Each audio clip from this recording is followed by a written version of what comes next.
Hey guys, we're on our way to our 22-week scan.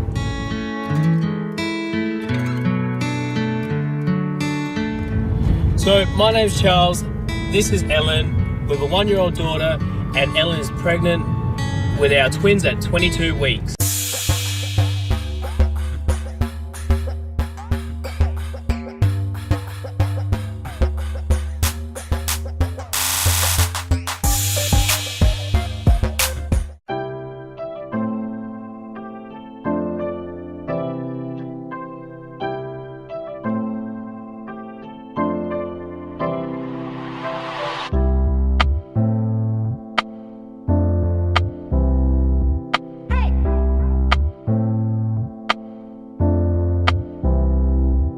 So guys, we've just got back from the hospital and we just had our 22-week growth scan.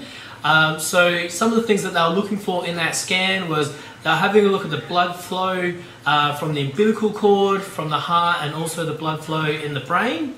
And they were also looking at and taking measurements of the circumference of the head and the stomach as well.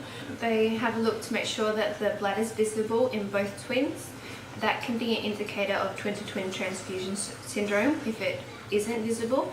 They also look at the fluid around both twins, which is also an indicator for twin-to-twin transfusion syndrome.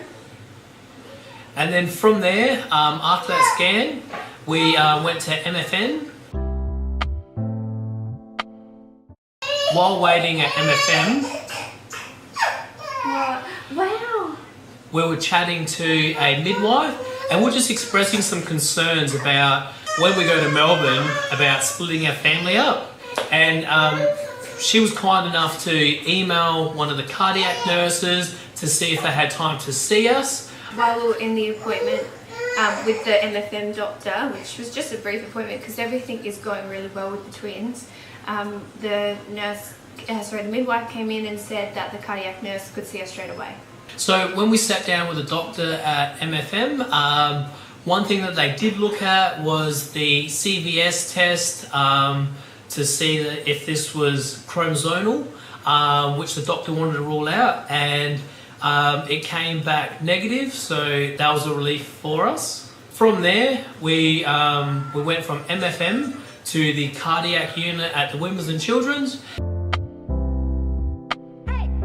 We got to meet with a cardiac nurse and sit down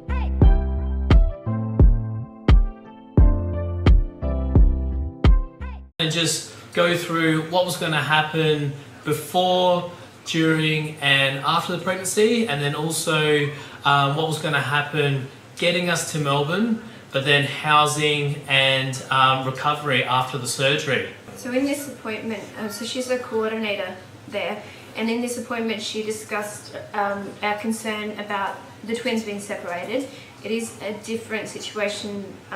Most of the time, you know, it's just a singleton, so your priority's on that one baby, but we're going to have two, and twin A might be born earlier and therefore will have potentially have some issues and end up in the NICU for a while. So if we're going to Melbourne, we want to go together, and she essentially said that that's what they'll advocate for as well. That's what they want, but it is dependent on whether or not there's room at in Melbourne at the hospital. Yeah. But in the NICU. I got the impression that it's something they'll really push for. Yeah. So hopefully, like she said, that the baby's going to be flown on a medical plane, and that usually the mum would go too. But if twin A's going as well, twin A has to go on that plane. So I'll go on a commercial flight with Charles and Emily. And on that flight, they've also got a doctor and a nurse the whole way there. So that gives us a bit of peace of mind if we can't fly with our babies. Yeah. But then there was so many other scenarios in play here.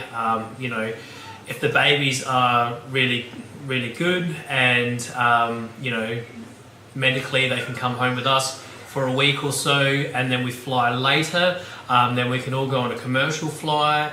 It just really depends on how the babies how stable are going. they are, how they're doing.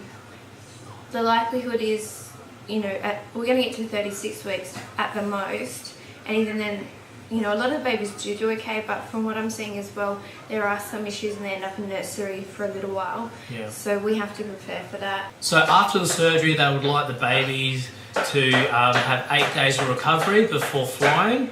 And then after that, they would also like us to go back to the Women's and Children's and just check in for a day or two just to make sure that feeding and everything else was going well before they sent us home. So they said we'll likely be in Melbourne for 12 to 14 days, which is a lot less than we had originally expected. We'd heard stories where people were there for like a month or 6 weeks. 6 weeks, yeah. Still a possibility, but the 2 weeks sounds pretty good to me. Yeah. It's amazing what is organised for us. They will organise flights for Charles and I, and Emily. She's free because she's under 2 anyway. But they'll also have a driver waiting for us when we get to Melbourne. Yeah. They'll organise the car seats and get us to our accommodation.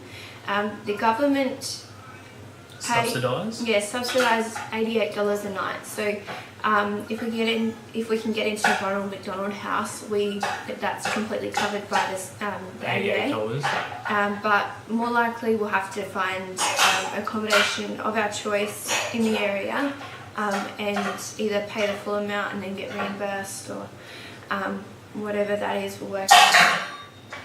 Yeah. My parents plan on being there too, so we'll have to find somewhere with enough space for them as well. So that will be helpful for Emily. Yeah. She doesn't want to be cooped up in a hospital with us all day for a few weeks. No, she won't do well. So just quickly, here's some ultrasounds of our scan.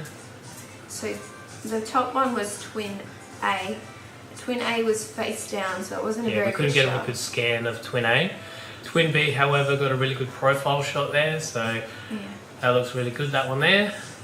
And weight is so important to us at the moment. Yeah. And both twins hit the 500 gram mark. Which is fantastic. I think twin B is 500 grams and twin A is 526 grams.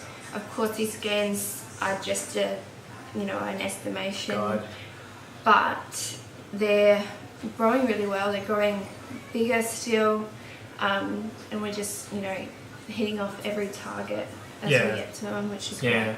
So everything's going well, other than the Taussig-Bing syndrome. So hopefully we keep that going and keep this positivity going. Something else that we got in the mail, we got our membership forms for Heart Kids. So Ellen gave them a call and then spoke to someone in New South Wales who sent out a starter pack out for us. And so we've gone through, filled all that out, and we're going to send that off. So officially we'll be affiliated with Heart Kids, which is great.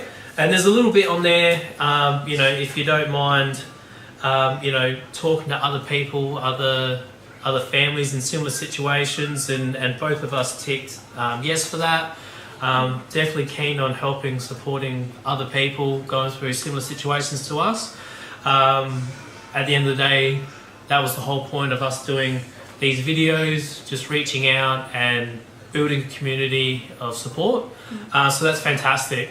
Something else they gave us at the hospital today was this book patch. So it was made by a few families, a few parents, some Heart Kids, just explaining to young children, siblings, or other children what's actually happening with kids that have open heart surgery, which is great.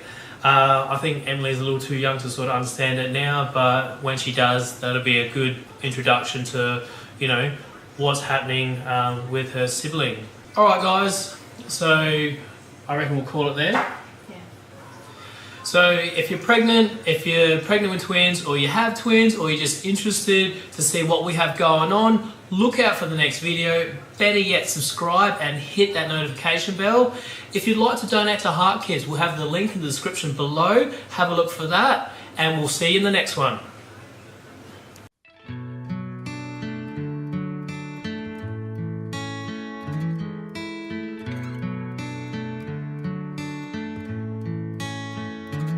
and Ellen is pregnant with our twins at 22 weeks.